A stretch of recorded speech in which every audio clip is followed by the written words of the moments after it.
Hello friends, good morning. कैसे हो? I hope कि आप लोग अच्छे ही होंगे। सो फ्रेंड्स, आज है 29 मई 2022 और आज की इस क्लास में हम लोग सॉल्व करेंगे हिंदी लैंग्वेज का प्रैक्टिस सेट। पूरे 50 प्रश्नों को हम लोग इस वीडियो में सॉल्व करेंगे। अगर आप लोग 50 में से 18 प्रश्न सही कर लेते हैं तो आपकी हिंदी लैंग्वेज की तैयारी अच्छी है। अभी आपके पास तैयारी करने का बहुत समय है। इसमें आप लोग हर सब्जेक्ट को सही कर सकते हैं। तो चलिए इस क्लास को स्टार्ट करते हैं। इस क्लास की अगर आपको पीडीएफ चाहिए तो आप लोग हमारे टेलीग्राम चैनल से ज्वाइन हो सकते हैं। टेलीग्राम चैनल का नाम है एजुकेशन मिसाइल। इस वीडियो की डिस्क्रिप्शन बॉक्स में टेलीग्राम चैनल की लिंक दे दी हूँ, आप लोग ज्वाइन हो सकते हैं। और बहुत जो है क्लासेस अभी बाकी हैं। मुश्किल से 5 से 6 टॉपिक्स ही जो हैं क्लासेस होना बाकी हैं हिंदी में। बाकी सभी जो हैं चैप्टर की क्लासेस हो गई हैं। तो उन क्लासेस को बहुत ही जल्द मैं करवा दूंगा, बस आप लोग जुड़े रहें। 2022 में यूपी से बीएड करना है बेहतरीन अंकों के साथ। अगर आपको एडमिशन लेना है तो आप लोग हमारे चैनल के साथ जुड़ जाएं। चैनल को सब्सक्राइब करके बेल आइकन को ऑल पे प्रेस कर लीजिएगा। इस चैनल के माध्यम से आपको निश्चित ही मदद मिलेगी। जो भी यूपी बीएड की अपडेट रहेगी वो अपडेट आपको सबसे पहले हमारे चैनल के माध्यम से देखने को मिलेगी। यहाँ पे क्लासेस का टाइमिंग आप लोग देख सकते हैं, स्क्रीनशॉट लेके रख लें। और ये देख सकते हैं, अगर आपको बीएड एंट्रेंस एग्जाम का पूरा मटेरियल चाहिए तो आप लोग ये हमारा क्रैश कोर्स ले सकते हैं। 490 पेज की पीडीएफ है। इसमें आपको सभी सब्जेक्ट के इंपॉर्टेंट क्वेश्चंस आपको देखने को मिलेंगे। साथ ही इसमें आपको 10 ईयर के प्रीवियस पेपर्स भी देखने को मिलेंगे। तो सरकारी सीट लेना है तो आप लोग इस हमारे क्रैश कोर्स को परचेज कर लें। निचोड़ नोट्स है, सभी वर्गों के लिए क्रैश कोर्स है। 5000 से ज़्यादा टॉपिक वाइज ऑब्जेक्टिव क्वेश्चन देखने को मिलेंगे। कैसे परचेज करना है, वीडियो को डिस्क्रिप्शन बॉक्स में एक लिंक होगी, इस लिंक पर आपको क्लिक करना है। जैसे ही आप लोग क्लिक करेंगे तो उसमें नाम, मोबाइल नंबर, ईमेल आईडी आपसे पूछा जाएगा। उसके बाद जैसे ही आपका पेमेंट हो जाता है, डाउनलोड का ऑप्शन है, आप लोग डाउनलोड कर लीजिएगा। ठीक है, कुछ प्रॉब्लम्स आ रही हैं डाउनलोड करने में तो आप लोग कमेंट बॉक्स में क्लियर कर सकते हैं। चलिए, सबसे पहला क्वेश्चन आपकी स्क्रीन पे आ गया है। जाति पाति पूछ नहीं कोई, हरि को भजे सो हरि का होई, पंक्ति है किसकी? ये बहुत ही इंपॉर्टेंट है। ये इस क्वेश्चन में स्टार लगा के नोट कर लीजिएगा आप लोग। जाति पाति पूछे नहीं कोई, हरि को भजे सो हरि का होई, यह पंक्ति है किसकी? नोट कर लीजिएगा सभी लोग इस क्वेश्चन को। तो यह पंक्ति है, किसकी पंक्ति है? कबीर दास की है। ऑप्शन इसका जो है सी वाला बिल्कुल करेक्ट हो जाएगा। ठीक है, चलिए, द्विवेदी युग नामकरण जो है किया गया था किसके नाम पर? बहुत ही ज़बरदस्त प्रश्न है। पहला और दूसरे प्रश्न को जरूर से ज़रूर आप लोग नोट करिएगा। द्विवेदी युग नामकरण किया गया था किसके नाम पर? बहुत ही अच्छा प्रश्न है और कन्फ्यूज़न वाला क्वेश्चन है ये। द्विवेदी से आप लोग कन्फ्यूज़ हो जाएंगे।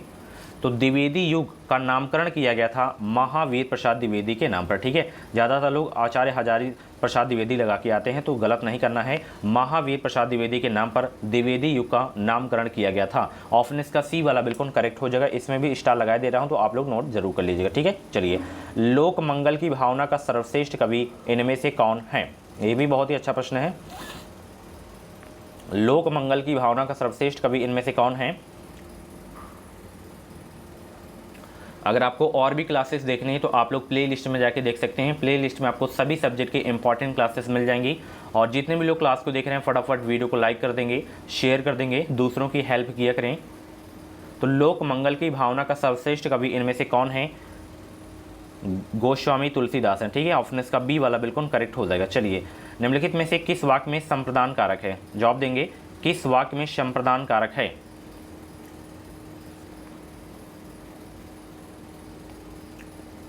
किस वाक्य में संप्रदान कारक है? ये वाले में है, राजा ने निर्धनों को कंबल दिए। इस वाक्य में संप्रदान कारक है। ऑप्शन इसका सी वाला बिल्कुल करेक्ट हो जाएगा। तालव्य व्यंजन कौन कौन से बताइए? मैं आपको बताता हूँ कि हिंदी में उच्चारण स्थान से एक प्रश्न तो फिक्स है, एक प्रश्न आपका फिक्स है इस एग्जाम में।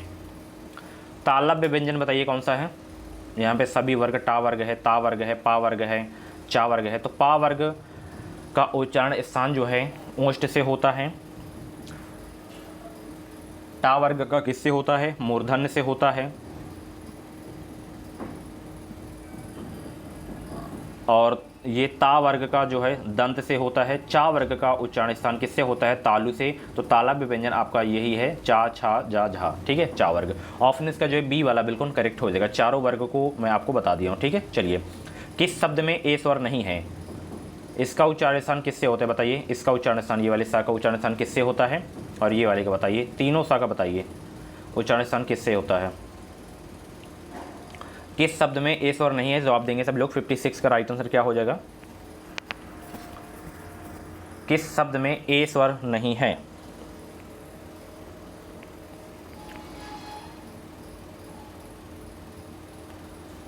तो स्नेह में नहीं है, ठीक है। ऑप्शन इसका डी वाला बिल्कुल करेक्ट हो जाएगा। गद्य की विधा है क्या? गद्य की विधा,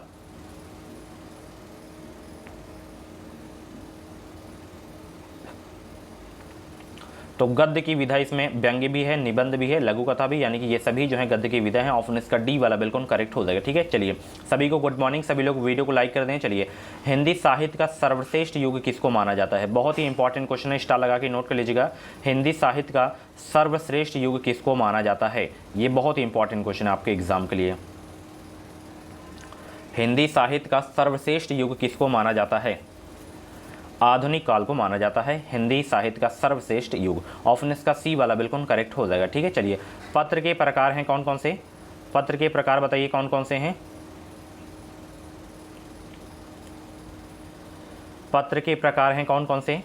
59 का जवाब देने का प्रयास करेंगे तो औपचारिक और अनौपचारिक ये पत्र के प्रकार हैं दोनों, यानी कि ए व बी दोनों। ऑप्शन इसका सी वाला बिल्कुल करेक्ट हो जाएगा, ठीक है। चलिए, आधुनिक काल का जन्म कब हुआ था? बताइए, आधुनिक काल का जन्म कब हुआ था? इस क्वेश्चन को भी नोट कर लीजिएगा सभी लोग। और बीएड की पल पल की अपडेट आपको इसी चैनल के माध्यम से देखने को मिलेगी। ऑथेंटिक अपडेट आपको देखने को मिलेगी, ठीक है। कोई भी फेक न्यूज़ आपको इस चैनल के द्वारा देखने को नहीं मिलेगी। बीएड एग्जाम आपका 100% क्लियर होगा, अच्छे नंबरों से क्लियर होगा। उसके बाद जैसे आपका बीएड में एडमिशन हो जाता है, जब आप लोग टेट सीटेट का एग्ज़ाम देंगे तो कैसे फर्स्ट अटैम्प्ट में इन दोनों एग्ज़ाम को क्वालिफाई किया जाता है, ये भी आपको मैं बताऊँगा। जैसे मैं दोनों एग्ज़ाम को क्वालिफाई किया हूँ अच्छे नंबरों से, तो वैसे भी आपको मैं बताऊँगा। मात्र 15 से 20 दिनों की तैयारी में आप लोग सीटेट एग्जाम को क्वालिफाई कर सकते हैं। तो आधुनिक काल का जन्म हुआ था 1857 में। ऑप्शन इसका जो है बी वाला बिल्कुल करेक्ट हो जाएगा, ठीक है। निबंध का गुण बताइए कौन सा है? निबंध का गुण बताइए। 61 का जवाब देने का प्रयास करेंगे। निबंध का गुण है,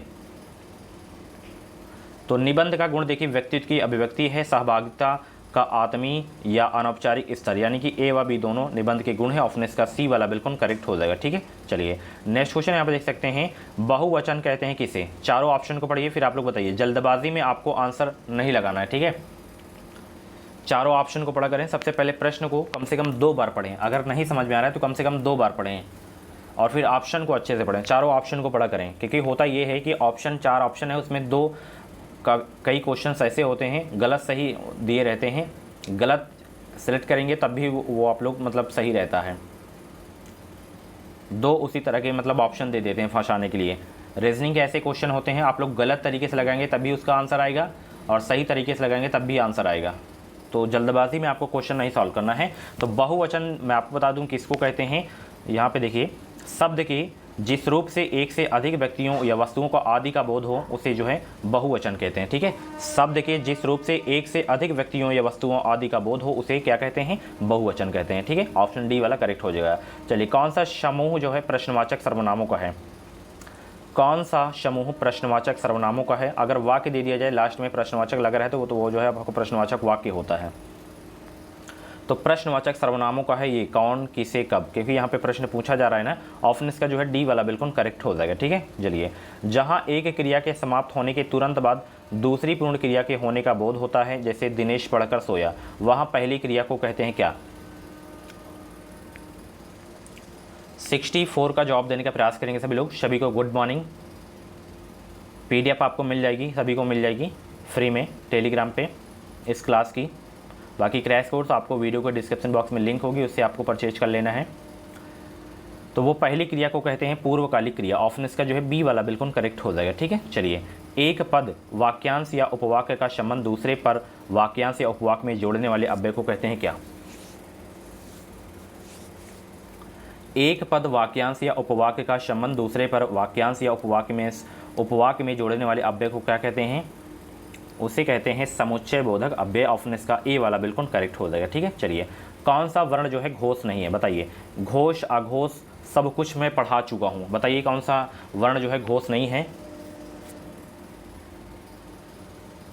सभी लोग जवाब देंगे कौन सा वर्ण घोष नहीं है। तो मैं आपको बता दूं अघोष और घोष के बारे में, कभी गलत नहीं होगा। देखिए, अघोष वर्ण किसे कहते हैं? पहले वर्ग को और दूसरे वर्ग को। जैसे आपका का हो गया, ठीक है, का खा हो गया, और चा वर्ग में आपका चा हो गया और छा हो गया, और ये वाले तीनों सा को इनको जो है आघोष कहते हैं। नोट कर लीजिएगा,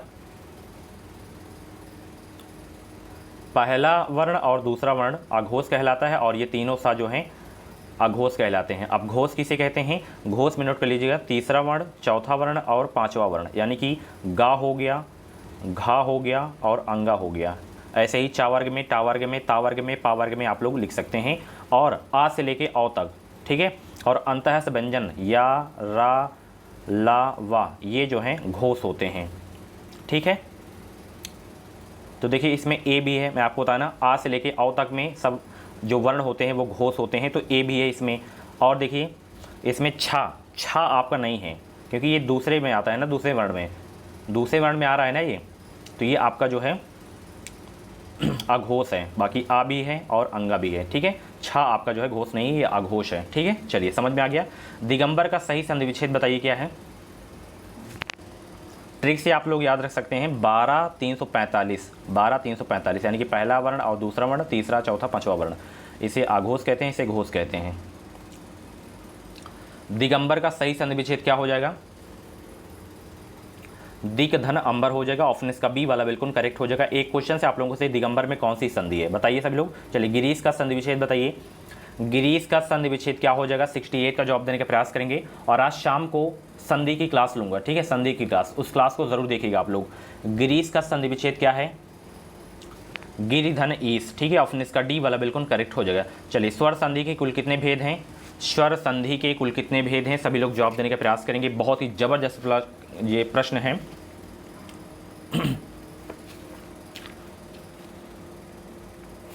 आंसर सोचने का अगर आप लोगों को ज़्यादा समय चाहिए तो आप लोग वीडियो को रोक भी सकते हैं। बताइए सभी लोग स्वर संधि के कुल कितने भेद हैं? तो स्वर संधि के कुल कितने भेद हैं? 5 भेद हैं, ठीक है, 5। याद रखिएगा कौन कौन से? दीर्घ स्वर संधि हो गया, गुण स्वर संधि हो गया, वृद्धि स्वर संधि हो गया, यण स्वर संधि हो गया, आयाति स्वर संधि हो गया। तो ये 5 भेद हो गए स्वर संधि के, ठीक है। चलिए राम आया भाई से मिला और तुरंत लौट गया, यह वाक्य कैसा है? राम आया भाई से मिला और तुरंत लौट गया, यह वाक्य कैसा है? संयुक्त वाक्य है। कैसा वाक्य है? संयुक्त वाक्य है। ऑप्शन इसका बी वाला बिल्कुल करेक्ट हो जाएगा। आधुनिक काल के युग हैं कौन से? आधुनिक काल के युग हैं 71 का जवाब देने का प्रयास करेंगे। आधुनिक काल के युग जो है आपके प्रगतिवाद भी हैं, प्रयोगवाद भी है, रहस्यवाद भी है, यानी कि ये सभी जो है आधुनिक काल के युग हैं। ऑप्शन इसका डी वाला बिल्कुल करेक्ट हो जाएगा, ठीक है। चलिए कबीर की रचनाओं का संकलन किसने किया था? बहुत ही जबरदस्त प्रश्न है और ये क्वेश्चन एक बार करवा चुका हूँ, रिपीट हो रहा है। तो कबीर की रचनाओं का संकलन किसने किया था? धर्मदास, ठीक है। ऑप्शन इसका जो है डी वाला बिल्कुल करेक्ट हो जाएगा। अगले प्रश्न में स्टार लगा के नोट कर लीजिएगा। हिंदी भाषा में कितनी बोलियां हैं? 73 का जवाब देने का प्रयास करेंगे। हिंदी भाषा में कितनी बोलियां हैं? तो हिंदी भाषा में कितनी बोलियां हैं? 18 बोलियां हैं। ऑप्शन इसका सी वाला बिल्कुल करेक्ट हो जाएगा। अगर पूछे उपभाषाएं कितनी हैं, हिंदी की उपभाषाएं कितनी हैं, तो 5 उपभाषाएं हैं और 18 बोलियां हैं। तो ऑप्शन इसका सी वाला बिल्कुल करेक्ट हो जाएगा, ठीक है। अगले प्रश्न में भी स्टार लगा के नोट कर लीजिएगा। ये बहुत ही जबरदस्त प्रश्न है, अक्सर एग्जाम में क्वेश्चन जो है पूछा जाता रहता है। तद्भव पत्रिका के संपादक का नाम क्या है? तद्भव पत्रिका के संपादक का नाम क्या है? तो तद्भव पत्रिका के संपादक का नाम है अखिलेश। ऑप्शन इसका जो है डी वाला बिल्कुल करेक्ट हो जाएगा। स्टार लगा के नोट कर लीजिएगा सभी लोग, ठीक है। चलिए क्लास के बारे में अपना फीडबैक जरूर दिया करें, कैसी लगती है क्लास आपको। चलिए सूर सागर किस भाषा की रचना है? सूर सागर किस भाषा की रचना है? डबल स्टार लगा के नोट करिएगा आप लोग इस क्वेश्चन को। एग्जाम में छपने वाले प्रश्न है ये, बस घोल के पी जाइए। सूर सागर किस भाषा की रचना है? व्रज भाषा की रचना है। ऑप्शन इसका सी वाला बिल्कुल करेक्ट हो जाएगा, ठीक है। चलिए लंबोदर में कौन सा समास है? लंबोदर में कौन सा समास है? 76 का जवाब देने का प्रयास करेंगे सभी लोग। लंबोदर में अगर आप लोग समास की क्लास को नहीं देखें तो प्ले लिस्ट में जाइए, समास की क्लास मिल जाएगी, उससे बाहर एक भी प्रश्न नहीं आएगा। लंबोदर में कौन सा समास है? बहुव्रीहि समास है। ऑप्शन इसका डी वाला बिल्कुल करेक्ट हो जाएगा, ठीक है। चलिए बेटा का सही पर्यायवाची नहीं है कौन सा? बेटा का सही पर्यायवाची नहीं है कौन सा? पुत्र है, आत्मज है, सुत है, अग्रज आपका जो है बेटा का सही पर्यायवाची नहीं है। ऑप्शन इसका डी वाला बिल्कुल करेक्ट हो जाएगा। विचलित का विलोम बताइए। विचलित का विलोम बताइए, बहुत ही सरल प्रश्न है। विचलित का विलोम क्या होगा? विचलित का विलोम बताइए सभी लोग। सभी को गुड मॉर्निंग। सभी लोग वीडियो को लाइक करें, शेयर कर दें, वेट कर रहा हूँ मैं लाइक का। तो विचलित का विलोम होगा अविचलित। ऑप्शन इसका सी वाला बिल्कुल करेक्ट हो जाएगा, ठीक है। चलिए जो पढ़ा ना जा सके उसके लिए शब्द चुनिए। जो पढ़ा ना जा सके उसके लिए शब्द चुनिए। जो पढ़ा ना जा सके उसके लिए एक शब्द चुनना है आपको, अपठनी। ऑप्शन इसका जो है बी वाला बिल्कुल करेक्ट हो जाएगा। ठीक है, स्वर्णकार का तद्भव रूप क्या है? स्वर्णकार का तद्भव रूप बताइए। बहुत ही जबरदस्त प्रश्न है। तत्सम तद्भव की भी क्लास हो गई है, इस क्लास को नहीं देखें तो जाके देखिए आप लोग प्ले लिस्ट में, टॉपिक वाइज की क्लासेस को पहले आप लोग देख लें। तो स्वर्णकार का तद्भव रूप का आपका है शुनार। ऑप्शन इसका जो है बी वाला बिल्कुल करेक्ट हो जाएगा।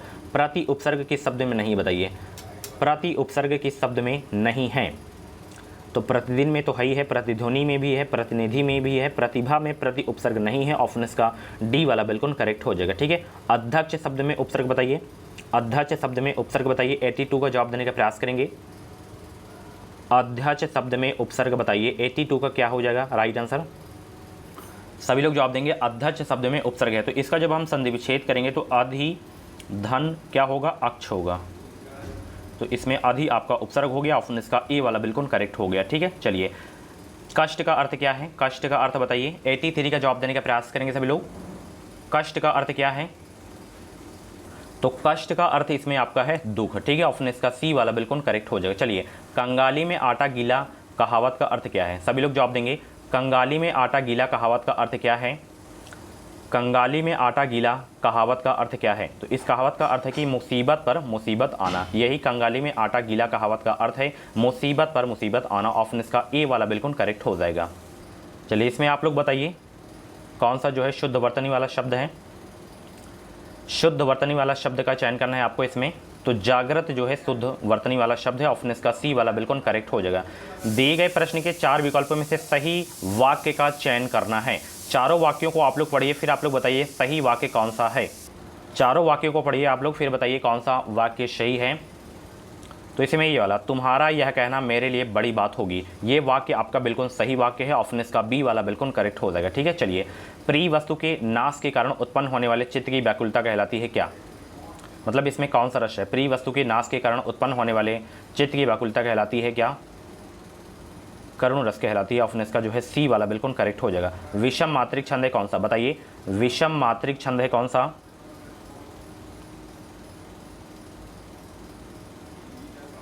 विषम मात्रिक छंद है कौन सा?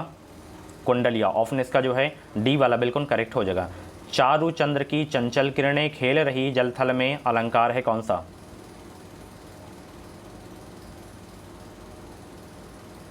चारु चंद्र की चंचल किरणें खेल रही हैं जलथल में अलंकार है कौन सा? अनुप्रास अलंकार है। ऑप्शन इसका जो है बी वाला बिल्कुल करेक्ट हो जाएगा। ठीक है, 90 से 95 में आपको गद्यांश को पढ़कर उसका उत्तर देना है। देखिए गद्यांश के 100% क्वेश्चंस आपके एग्जाम में आएंगे। सबसे पहले आपको प्रश्न को पढ़ना है, फिर आपको गद्यांश को पढ़ना है। यहाँ पे देखिए प्रश्न क्या पूछा जा रहा है। विद्या का अभ्यास करने वाले व्यक्तियों को साथियों की कमी महसूस नहीं होती, क्योंकि जब आप लोग इसका आंसर मतलब पता करेंगे, गद्यांश ही पता करेंगे और गद्यांश में आपको मिल जाएगा। इधर उधर आपको एक्स्ट्रा माइंड नहीं यूज करना है। ठीक है, तो आप लोग पीडीएफ से पढ़ लीजिएगा, प्रैक्टिस कर लीजिएगा। विद्या के अभ्यास करने वाले व्यक्तियों को साथियों की कमी महसूस नहीं होती, क्योंकि इस गद्यांश में दिया गया कि पुस्तकें उनके साथी होती हैं। ऑप्शन इसका जो है सी वाला बिल्कुल करेक्ट हो जाएगा। ठीक है, चलिए विद्याभ्यासी पुरुष के पास किसका वास रहता है? विद्याभ्यासी पुरुष के पास किसका वास रहता है? पुस्तकों का वास रहता है। ऑप्शन इसका बी वाला बिल्कुल करेक्ट हो जाएगा। ठीक है, अध्ययन के लिए किस नियम का दृढ़ता से पालन होना चाहिए? अध्ययन के लिए किस नियम का दृढ़ता से पालन होना चाहिए? और जितने भी इसमें गद्यांश में प्रश्न दिए हैं सभी कर लेंगे आप लोग आसानी से। तो अध्ययन के लिए किस नियम का दृढ़ता से पालन होना चाहिए? अध्ययन के लिए नित्य एक समय निश्चित किया जाए। ऑप्शन इसका ए वाला बिल्कुल करेक्ट हो जाएगा। ठीक है, चलिए कौन सा शब्द प्रा उपसर्ग लगाकर नहीं बना है? बताइए कौन सा शब्द प्रा उपसर्ग लगाकर नहीं बना है? प्रश्न नहीं बना है। ठीक है, ऑप्शन इसका जो है सी वाला बिल्कुल करेक्ट हो जाएगा, यानी कि प्रश्न में नहीं बना है। ठीक है, बाकी सब में है। विद्वान शब्द का विलोम बताइए। विद्वान शब्द का विलोम बताइए। तो विद्वान शब्द का विलोम है आपका मूर्खता। ऑप्शन इसका बी वाला बिल्कुल करेक्ट हो जाएगा। स्त्री पुरुष में समास कौन सा है? स्त्री पुरुष में समास है कौन सा? जिसके दोनों पद प्रधान हो, बीच में योजक चिन्ह लगा हो, उसमें द्वंद्व समास होता है। ऑप्शन इसका ए वाला बिल्कुल करेक्ट हो जाएगा। ठीक है, चलिए दशरथ सुत तिहु लोक बखाना राम नाम का मरम है, आना पंक्ति है किसकी?